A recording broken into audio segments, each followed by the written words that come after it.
Para entender como ocorreu um dos principais conflitos, uma das principais rebeliões do século XVIII e que ainda hoje influencia a maioria dos pensadores, dos filósofos, inclusive de manifestantes que vão às ruas hoje em dia, lutar por mais direito, lutar por mais moradia, por segurança, enfim, para que a gente possa entender como foi que aconteceu a Revolução Francesa do século XVIII, é importante que nós façamos aqui uma análise de como é que estava estruturada politicamente, socialmente e economicamente a França no século XVIII, para que a gente possa, portanto, entender como foi que se desenvolveu toda a conjuntura, todo o contexto histórico da Revolução Francesa.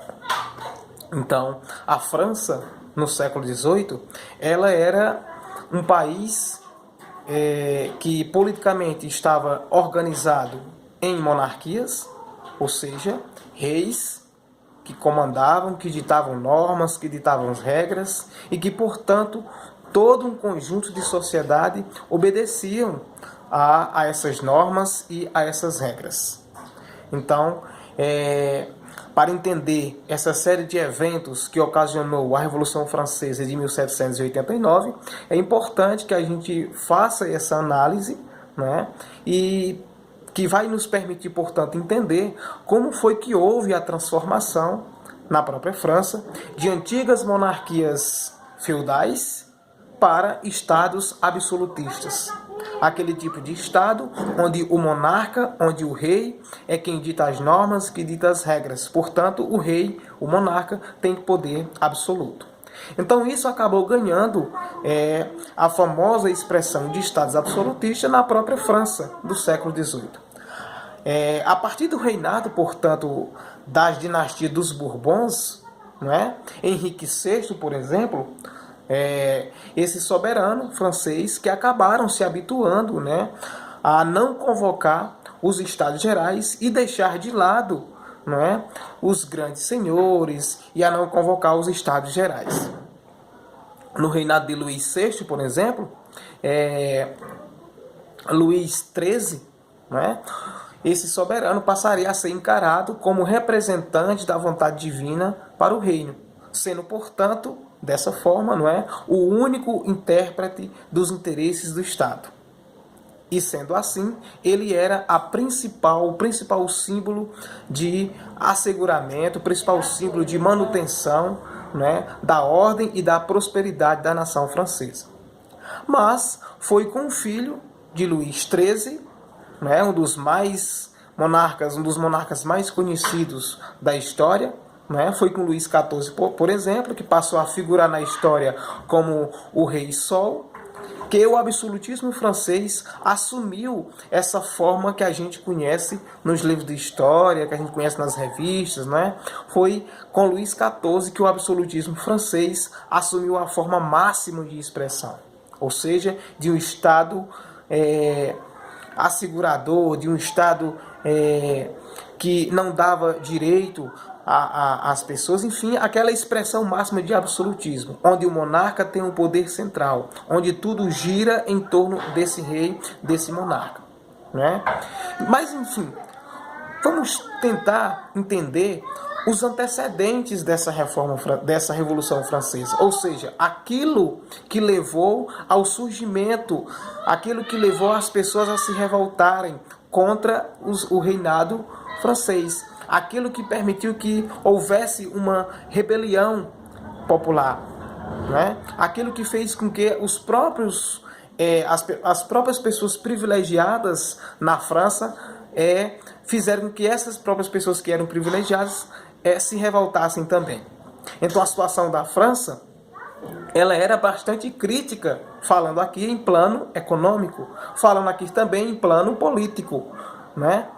A França, nesse período, ela era dividida socialmente em 3 estados, ou seja, estados aqui, classes sociais, grupos sociais, grupo de pessoas. Então a França ela era dividida em 3 estados.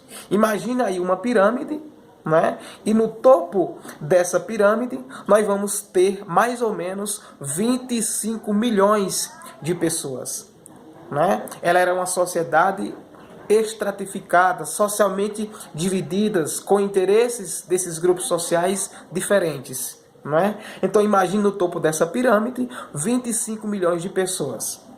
E desses 25 milhões de pessoas, 120 mil pessoas ocupavam cargos na Igreja Católica. Portanto, o primeiro estado, né, é composto por o que a gente vai chamar de clero. E esses 120 mil pessoas que estavam no topo da pirâmide, que tinham cargos dentro da igreja, eram ainda donos de 10% de todas as terras do reinado francês. Era, portanto, o primeiro estado. Tudo bem até aí? O segundo estado, ele era composto por mais ou menos 400 mil nobres, a maioria das quais viviam em seus próprios castelos ou na corte real, enfim, no famoso Palácio de Versalhes. Esse, portanto, era o segundo estado. O primeiro, o clero, mais ou menos 120 milhões de pessoas, tinham cargos na igreja, né? E o segundo estado era a nobreza, mais ou menos 400 mil nobres, e a maioria, como nós dissemos, eles viviam em castelos, na corte e no Palácio Real de Versalhes. E esses dois estados, tanto o clero quanto a nobreza, eles não pagavam impostos, né? Não pagavam impostos, tinham mais direitos políticos, mais direitos sociais do que o terceiro estado, por exemplo. Tá bom? Então, socialmente, nós já apresentamos dois estados, dois grupos sociais que compunham, que formavam a sociedade francesa no século XVIII. Né? E esses dois estados, tanto clero como nobreza, eles eram sustentados, os seus privilégios eram garantidos pelo terceiro estado, que era formado por 98% da população. Mas quem é que formava esse terceiro estado? Se eles sustentam o primeiro e o segundo estado, significa dizer que o terceiro estado eram aquelas pessoas que trabalhavam de sol a sol. Portanto, eram formados pelos sans-culottes, né? Incluía, portanto, a grande parcela miserável da população, formada pelos sans-culottes e pelos camponeses. Então, os antecedentes, aquele cenário histórico que permitiu, né, a revolta de grandes setores da população contra o Estado francês, contra o Estado absolutismo, contra o Estado absolutista francês. Então essa era uma estrutura muito frágil da França, não é? O reinado francês ele acabou se afundando economicamente ainda mais, porque se envolviam, não é? Gastavam bastante em conflitos militares, em conflitos externos. Isso acabou afundando a França cada vez mais em crises políticas e principalmente em crises econômicas. Tanto que, ainda no século XVIII, mais ou menos em 1785, uma forte seca acabou com uma grande quantidade de bois, né, com rebanho bovino na França. E 3 anos mais tarde, péssimos resultados da safra agrícola francesa acabou gerando cada vez mais crises econômicas, na medida em que o preço dos alimentos aumentavam, fazendo com que a fome também aumentasse. Aos milhares, portanto, várias pessoas passavam a vagar pela França e alguns começaram a roubar e destruir castelos, muitas vezes assassinando, né, os seus próprios proprietários. E isso eles acabavam culpando o segundo estado, né, e o primeiro estado pela péssima condição de vida em que eles estavam acometidos. Tá bom?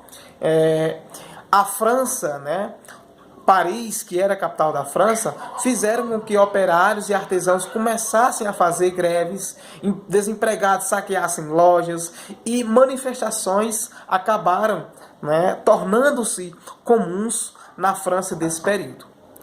Perfeito até aí? Então nós apresentamos aqui o cenário político e o cenário econômico da França que antecedeu, né, a Revolução Francesa. Todo esse cenário acabaram contribuindo para o que nós vamos chamar das principais causas que levaram os franceses a se revoltarem. As principais causas que ocasionaram a Revolução Francesa de 1789.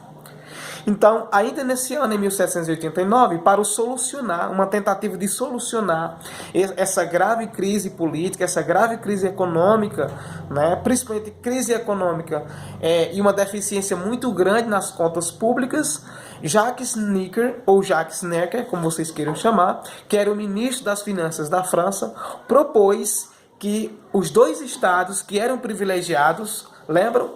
Primeiro estado e segundo estado, portanto, clero e nobreza. O ministro das Finanças francês, portanto, propôs que os dois estados privilegiados, nobreza e clero, propôs que eles passassem, portanto, a pagar impostos.